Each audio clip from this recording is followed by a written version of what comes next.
And next is public participation. Let's see if we had anyone sign up. That's all right.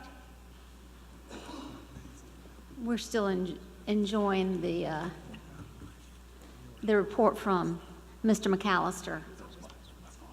No, that's all right. Okay, let's see.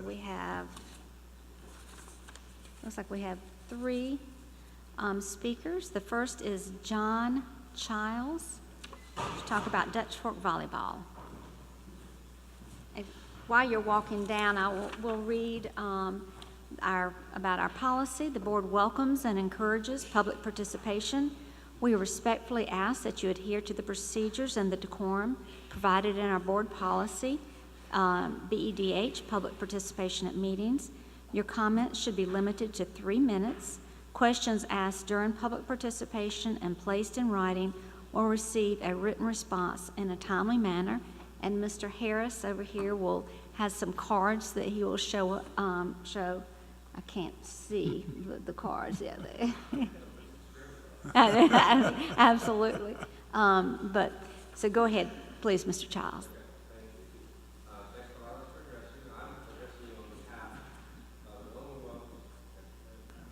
There we go.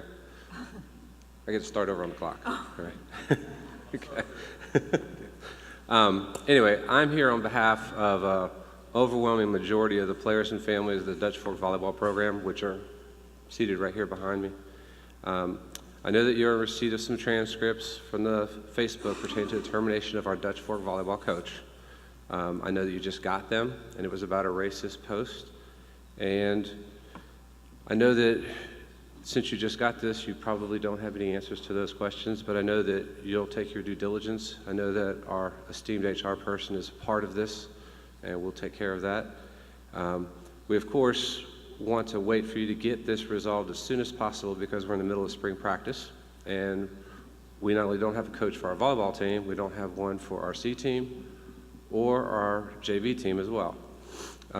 We would like to thank Coach Knotts, because when we brought this to his attention that we were running practice without a coach, he provided someone to run conditioning for us right now. This person really isn't a coach, but is running the conditioning practices, and the girls are enjoying their time to play. But we need to move on from here. One of the things that hurts the girls is without a coach or an official coach, they cannot play in any tournaments or sign up for any tournaments because only the coach can sign them up to do these things. So we really want to have this come to fruition, positive or negatively, as soon as you can. I did want to bring up one topic that was brought up at the last board meeting from another parent of a student who plays on the volleyball team, and it was about club play. And so I wanted to be a disinterested third party, so I called one of our competing high schools, which one of the best high schools that has volleyball is White Knoll. I contacted their coach and asked them about their varsity volleyball team, and this is what he told me. White Knoll has 14 girls on varsity volleyball. Of those 14, 12 play club. Of those 12, 10 play for a club called Magnum. White Knoll's varsity coach is Eric Scheck, and guess what? He's also the coach of the 15s team for Magnum, just like our coach for Dutch Fork. Find that kind of interesting. I also asked him if there was ever an issue with any of the girls playing for White Knoll participating in his group. He said, of course not, and this is a quote. It only benefits the girls if they can play for the coaches that they see in high school and continue to perfect their game. If you play high school sports, any sports, and you want to excel, perhaps be good enough to play at the collegiate level, you will have to work at it. In volleyball, this means making your varsity team, your club teams, playing outdoor, going to camps, various clinics. All of this will make them better players in the end. The girls who choose not to do this for whatever reason are going to get passed by those that do. I thank you for your time, and we really look forward to hearing your answers as promptly as possible. Thank you. And I will turn this in. Okay, thank you, Mr. Giles. Appreciate it. To Mr. Bounds.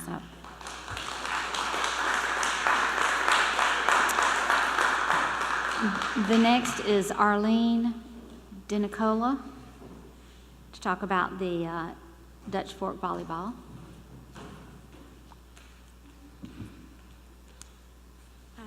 Thank you.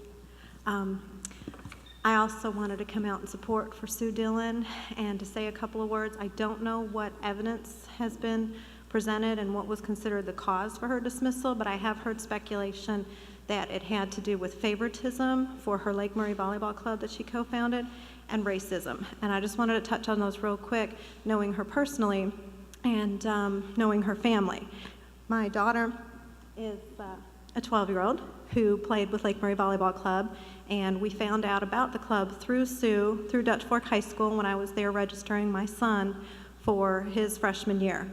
And I asked one of the girls who was a friend of my son's, played tennis with her, had a volleyball shirt on for Dutch Fork, and I said, how can I get my daughter involved in volleyball? She said, Coach Sue is here, let me bring you to her. We met Sue, and she said that the best way to develop skills is to get in some kind of a club or other organization. She said there's numerous clubs, 5 that she could think of in the area, that are great clubs. She said Lake Murray is one of those that she had co-founded, but that any of the clubs would be great for her to develop her skills, and that it wouldn't matter what club she played in, just so that she could develop more skills to come and play at the middle school and high school level, but that it doesn't matter where she goes, and she wasn't having any bias towards that.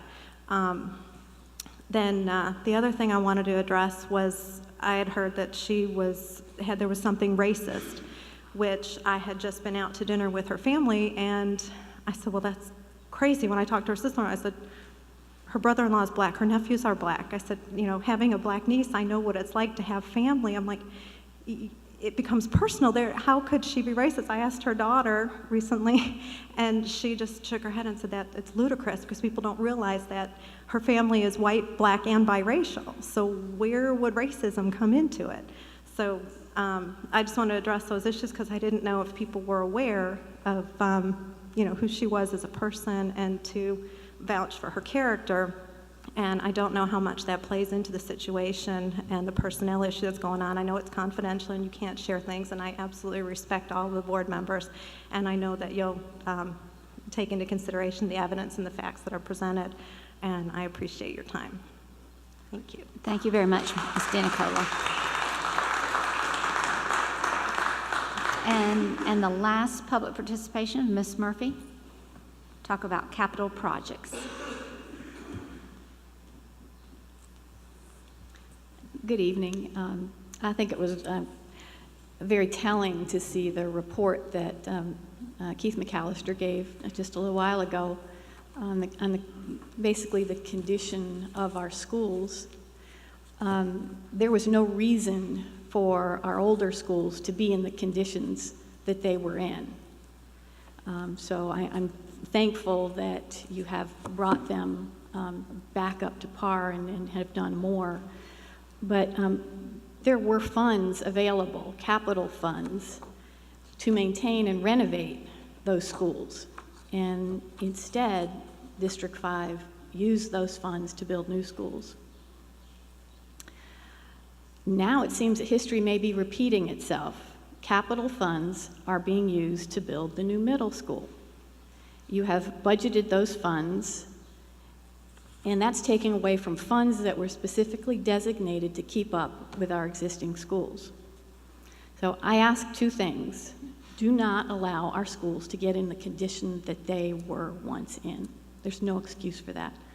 There's no excuse to tear down a building that was built in 1980,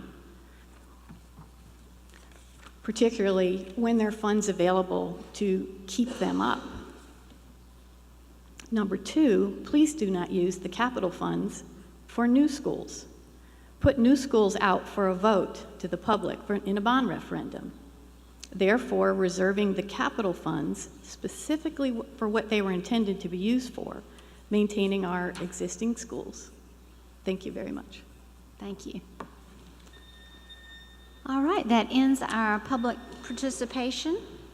And the next item is our action agenda.